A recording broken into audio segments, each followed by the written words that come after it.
தமிழ்நாட்டிலே கொங்குக்காக எவனாவது வருவான் என்று எப்படி யோசிக்கின்றீர்கள்? வன்னியர் எல்லாம் ஒற்றுமை பெற்றார்கள். அவருடைய தலைவர் ராமதாஸ் அவர்களை ஏற்றுக்கொண்ட காரணத்தினால் அவர்கள் ஒன்றாக கூடி போராடி பல்வேறு போராட்டத்திடத்தில் இடஒதுக்கீடை பெற்று அந்த சமுதாயம் இன்னைக்கு அரசு பதவிகளிலும் அனைத்து சலுகைகளும் பெற்று வாழ்ந்து கொண்டிருக்கின்றார்கள். அப்படி அவர்கள் ஒற்றுமை பெற்றவர்கள் முட்டாள்களா? நாம மட்டும்தான் அறிவாளிகளா?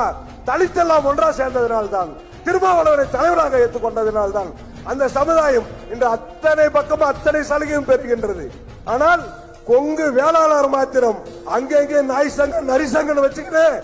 ஒரு தலைவர் ஈஸ்வரனை விட ஒரு உன்னதமான தலைவரை நீங்க யாரை பெற்றுவிட முடியும்? நம்ம சமுதாயத்துக்கு இடஒதுக்கீடு வேண்டும் என்று சொன்னால் எடப்பாடியார்கள் அவசர அவசரமாக நம் சமுதாயத்தை சார்ந்தவர் அவசரமாக வன்னியருக்கு 10% இடஒதுக்கீடை அளித்தார். ஏன் கவுண்டருக்கு கொடுக்க வேண்டியதானே? அப்ப வன்னியர் எல்லாம் ஒற்றுமா போடுற இருக்காங்கன்ற காரணத்தினால்தான் அந்த சமுதாயத்துக்கு எடப்பாடி அவர்கள் அறிவித்தார்.